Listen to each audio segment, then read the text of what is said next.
Olá, amigos! Começa agora mais um ACS na TV, um programa da Associação Comercial de Santos, aqui na Santa Cecília TV.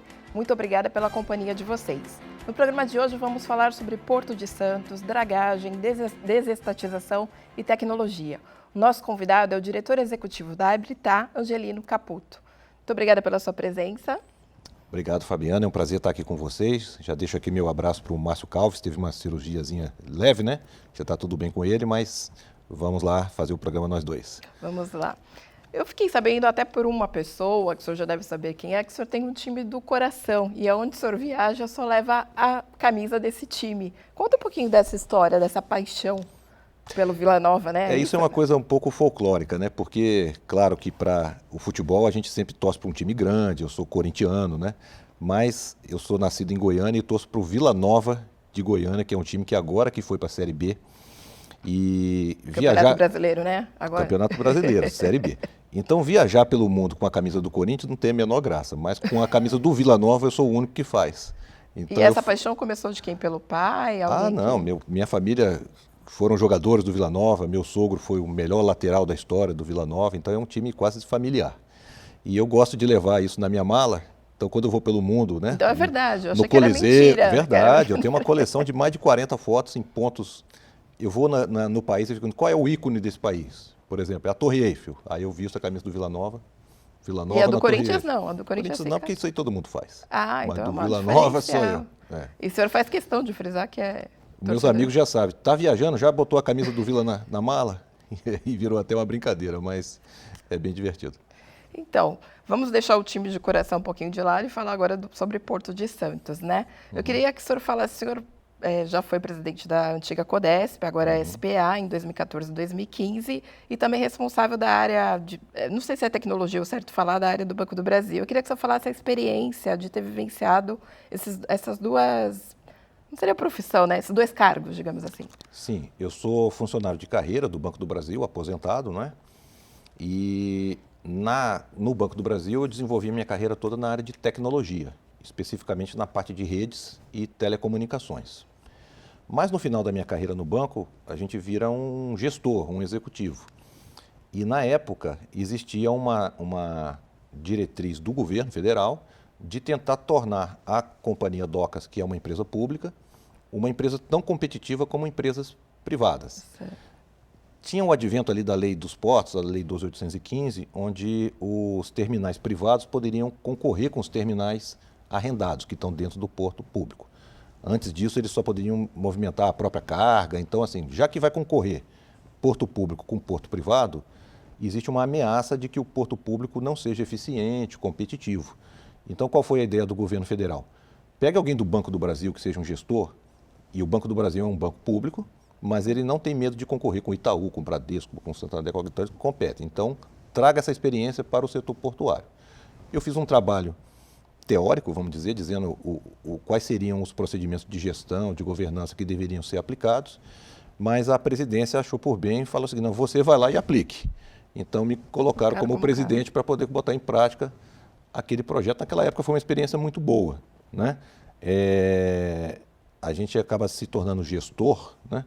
Então não é que eu tivesse uma experiência portuária, mas tinha uma experiência de gestão. E graças à comunidade santista que me adotou, eu adquiri rapidamente o conhecimento da atividade portuária. Né? Sou muito grato a isso aí pelo pessoal de Santos. O senhor até falou que era de Goiás, só veio para cá. Como é que começou essa ligação com a cidade?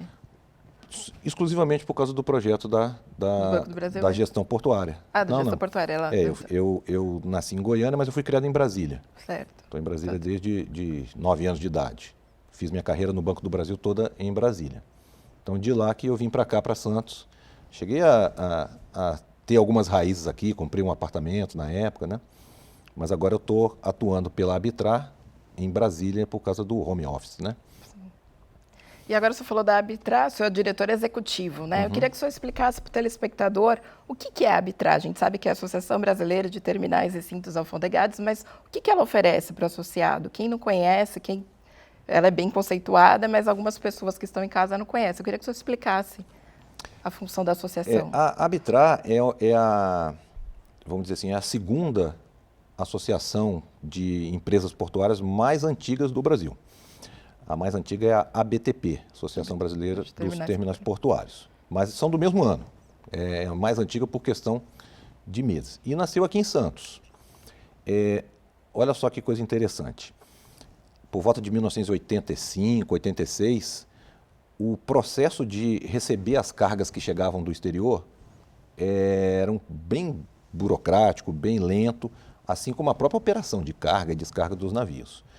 E Santos, como é o maior porto, naquela época começou a ter um boom aí da movimentação de cargas. Então o que acontecia? O navio chegava para descarregar e o cais ainda estava muito ocupado com as cargas do último navio que tinha chegado. E começou a virar um gargalo.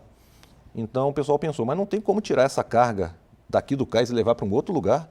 Não, a princípio não, porque a carga não passou na alfândega. Quando a gente chega do exterior tem que passar na alfândega, né?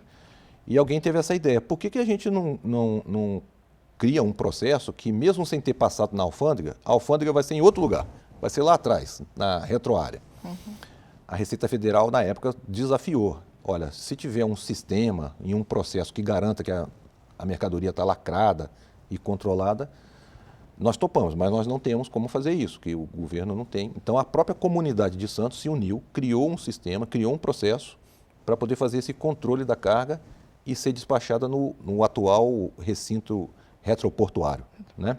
Na época chamava TRA, por isso que é ABTRA, né? Terminal e recinto, terminal retroportuário alfandegado. Antes chamava como TRA, o senhor falou? Esse tipo de instalação é o TRA, né? Terminal retroportuário alfandegado. Ok. Mas na frente a ABTRA mudou de nome porque hoje tanto o retroportuário como o terminal portuário também são alfandegados. Então hoje o TRA significa terminais e recintos alfandegados. A sigla ficou, mas o nome da instituição mudou. Mas ela nasceu como Associação Brasileira dos Terminais Retroportuários Alfandegados. E isso foi feito assim, um condomínio. Os próprios empresários criaram este modelo, criaram um sistema, doaram, entre aspas, para a alfândega, para poder fazer o controle das cargas. E isso é que viabilizou a criação da ABTRA. Então, a ABTRA foi o ponto de convergência das empresas para fazer isso. Hoje, a ABTRA opera, além desse sistema que se mantém, mais 10 sistemas que garantem toda a questão do controle alfandegado aqui nas cargas de Santos e atua nacionalmente como interlocutora dos interesses institucionais dos recintos alfandegados, mas tecnologia a gente só opera em Santos. Certo, e com relação à pandemia agora, todo mundo deu uma recuada, digamos assim. Como está a questão da ABTRA em questão de implantar novos projetos, né? Eu sei que ela tem parceria com órgãos anuentes. O que vocês estão programando? Estamos programando e já fizemos muita coisa. A ABTRA é pioneira, por exemplo, na fiscalização remota das cargas. Antes da pandemia, já por uma questão de escassez de fiscais da Receita e a própria dificuldade logística. Imagina você inspecionar uma carga aqui na margem de Santos e ter que atravessar o canal para inspecionar uma carga num outro terminal lá na margem de Guarujá. Então a ABTRA desenvolveu aqui, em parceria com a alfândega e com os próprios associados, que são as empresas, uma fiscalização por câmera. O fiscal não sai da Receita, ele fica no escritório dele e com a câmera ele consegue ver até o rótulo das cargas que estão dentro do container e libera a carga sem ir lá. O que isso aconteceu com relação à pandemia? Todo o Brasil virou os olhos para Santos e falou, a gente não está podendo se movimentar, por que não fazem uma inspeção por imagem igual é feito em Santos? Fizeram sistemas às vezes até mais simples que os nossos, com algumas falhas, mas é o que tem para o momento, não é tão robusto como o da ABTRA, que a gente chama de confere, né? E o que nós fizemos de melhoria nesse sistema da ABTRA de Santos é que agora o fiscal pode fazer essa vistoria da casa dele. Não precisa mais estar no escritório na alfândega. Isso também vale para o fiscal da agricultura, do Vigiagro. Eles podem fazer a vistoria remota. Além disso, nós participamos de todo o movimento que aconteceu com todo mundo, né? De trabalhar em home office, de apoiar tudo que seja possível, diminuindo o contato entre as pessoas. Então, a ABTRA coordenou até entre os próprios associados boas práticas que um aplicava, a gente fez um grupo de troca de experiências. Olha, o cara criou lá, por exemplo, um tapete sanitizante. Então, com a tecnologia, a gente foi compartilhando esse tipo de informação e aí acabou criando uma massa de boas práticas para ser aplicada aqui no Porto. Obrigada, Angelina. Eu vou chamar um breve intervalo e voltamos já.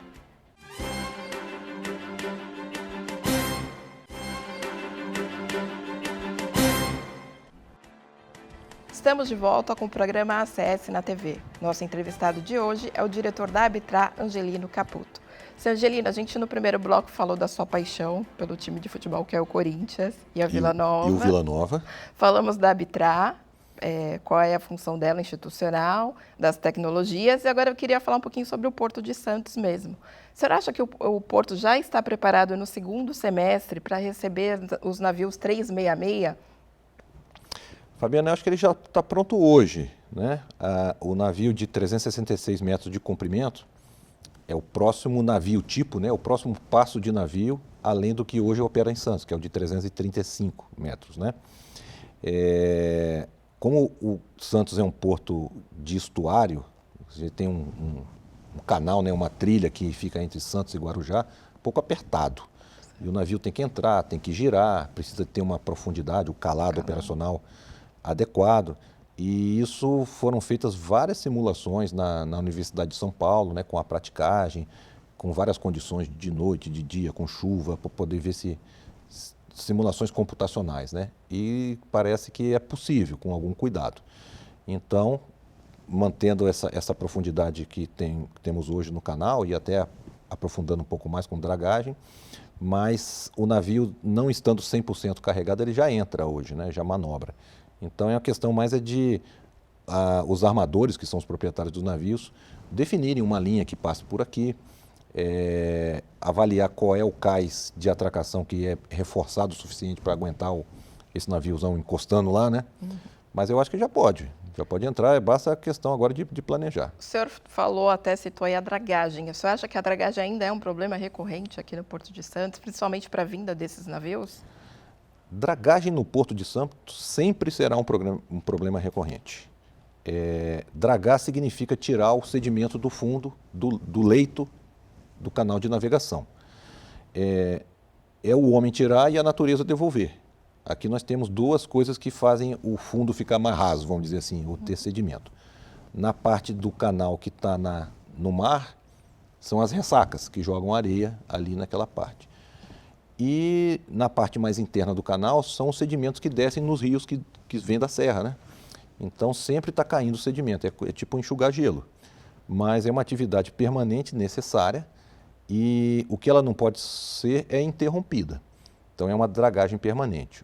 Ocorre que, às vezes por questão de dificuldade da autoridade pública, de fazer a licitação ou de alguém impugnar o contrato, aí isso às vezes fica um tempo parado. Então a gente começa a ver a comunidade toda empolvorosa. A dragagem está prejudicando. Por quê? Porque ficou um tempinho ali, a natureza começou a vencer. Aí quando o ser humano consegue vencer, aí opa, tá melhor, tá a nosso favor. Se fosse menos burocrático, fosse algo mais rápido, esse problema não seria tão recorrente, porque é fenômeno da natureza, né, que o senhor explica. A natureza não quer saber se você está me entrevistando aqui agora, se o cara entrou na justiça, a natureza está jogando neste momento sedimento lá no canal.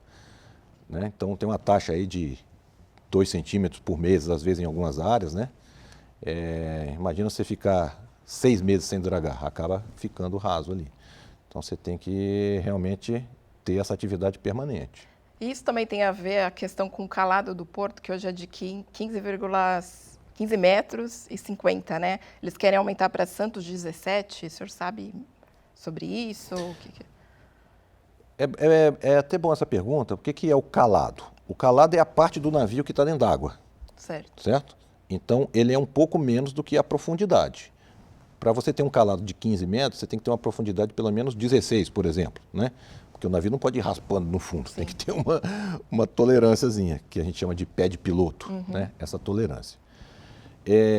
Quanto maior for o navio, maior é o calado operacional que ele exige. Ele fica uma parte maior dentro d'água. Então, por exemplo, um navio desse de 366 poderia precisar de um calado de 16, de 15,5, né? Que precisaria de uma profundidade de 17. Certo. Né? Então, esse projeto que você citou, que é uma ideia antiga, que é o Santos 17, é conseguir dragar até que a profundidade toda seja 17 metros, para que um calado seja em torno de 15,5, 16 aí para os navios maiores entrarem. Certo. A gente também tem um lançamento do edital da SPA em dezembro, falando sobre o terminal de passageiros na área do Valongo. O que o senhor acha de revitalizar aquela área, colocar um terminal de passageiros ali? O senhor acha que é viável? Qual é a sua opinião? Eu tenho dúvidas, sabe? Assim, eu vejo muita gente falando, mas olhando a questão técnica do terminal, com engenharia, com dinheiro, é possível fazer um terminal. Ali é uma área bem rasa, né? Dragar e criar um terminal ali. O que eu fico um pouco de dúvida é que vincula-se a questão do terminal de passageiro como sendo a mola para revitalizar o centro de Santos. E para revitalizar o centro, a gente precisa ter um fluxo de pessoas mais contínuo, não apenas na temporada de cruzeiros, né? Talvez associar isso com uma revitalização permitindo trazer habitações para o centro de Santos, naquelas construções que são comerciais, mas são antigas, né? A gente vê o centro bem abandonado hoje em dia. Então, é viável tecnicamente o terminal, mas é isso que vai revitalizar o centro? Tenho cá minhas dúvidas, tá? Ajuda, mas não acho que talvez não seja suficiente. E como poderia fazer essa movimentação do terminal, ela ser durante o ano todo? Porque a gente tem a temporada de navios, né? No outro terminal é um período que agora, por causa da pandemia, ficou um pouco parado.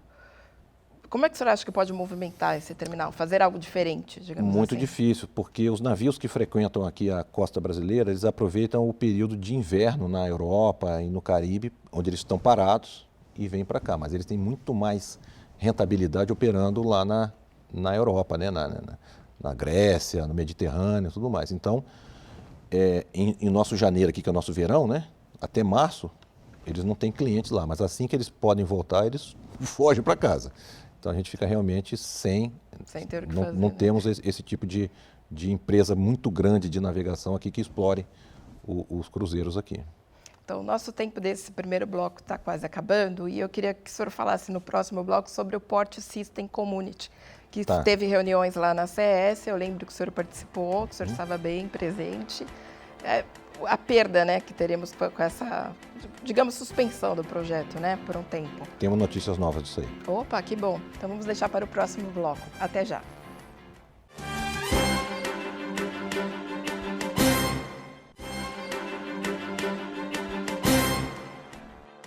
Estamos de volta ao terceiro e último bloco do ACS na TV.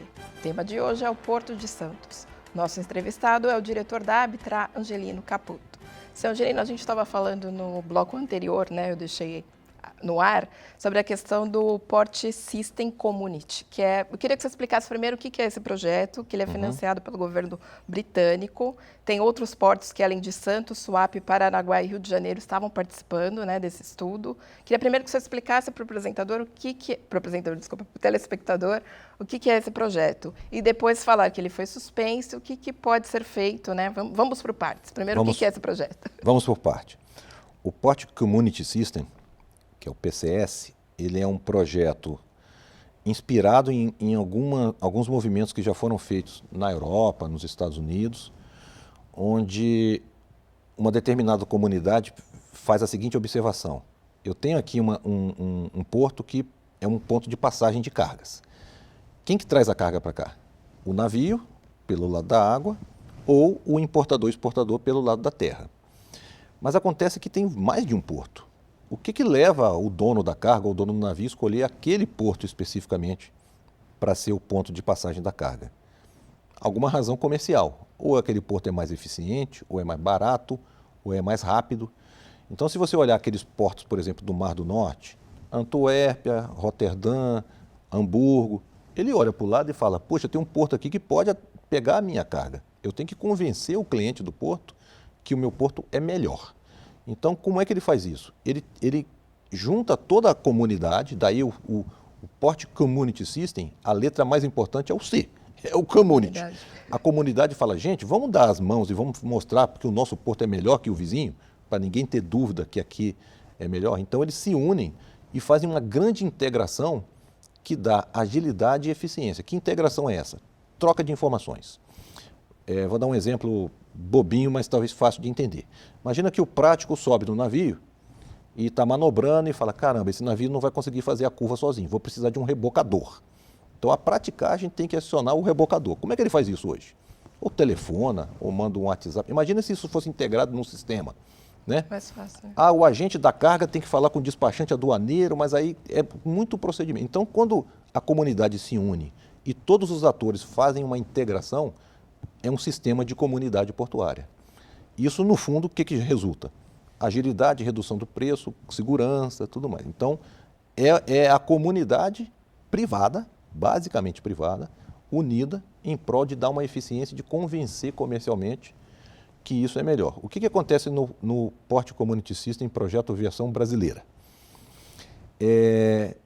Primeiro que nenhum porto nosso ainda se sentiu ameaçado pelo porto vizinho. O Porto de Santos vai olhar assim, quem é que vai roubar a carga do Porto de Santos? Neste momento, ninguém. Pode ser que no futuro o Porto do Açu, que está aqui perto, queira competir, mas nesse momento não me sinto ameaçado. Mas o que aconteceu é que uma comitiva brasileira de governo, que estava cuidando do projeto de facilitação do comércio, conversando com o pessoal do governo inglês, recebeu essa oferta. Que tal a gente fazer um projeto de Port Community System no seu país com o dinheiro da embaixada do governo inglês, né? Que é o Prosperity Fund. E aí o pessoal trouxe e ofereceu isso para a comunidade. O que eu acho que está um pouco atravessado, enviesado, é que a leitura que a comunidade está fazendo é que isso é um projeto de governo. O governo está fazendo um projeto de Port Community System, então eu vou atrás do governo. Acabou a verba, então o projeto vai parar. Não, a comunidade tem que falar, peraí, em todo lugar do mundo esse é um projeto de iniciativa privada. Aqui, graças a Deus, que o governo trouxe uma verba a fundo perdido que viabilizou o começo. Mas mesmo que essa verba acabe, não seria legal se a comunidade abandonasse o projeto. Talvez dê uma readequada, fazer ele de uma forma menor no começo, mas ele é muito importante. E a notícia que nós temos também é o seguinte, que dinheiro é esse de fundo perdido do governo inglês? Eles têm um fundo lá na Inglaterra, que é o Fundo de Prosperidade, que eles doam para países com quem a Inglaterra tem bom relacionamento. O Brasil é um deles. É 0,7% do aumento do PIB de um ano para o outro, então dá um montão de dinheiro lá. Destinar esse fundo, uma parte dele, para o projeto de Port Community System no Brasil. Ocorre que, em função de pandemia e outras coisas, eles estão revendo isso lá. Então, eles reduziram, não acabaram com o dinheiro, reduziram de 0,7 para 0,5. Então, o conjunto de projetos que está sendo financiado no mundo vai ser prejudicado, mas não todos. Neste momento, o governo inglês está avaliando quais os projetos que são prioritários que vão manter o dinheiro. Eles não têm essa decisão ainda. Então, a gente está um pouco assustado. No começo, acabou o dinheiro? Não necessariamente acabou. Há chance ainda de o projeto continuar com financiamento, desde que seja feita uma avaliação de que ele é um dos mais prioritários.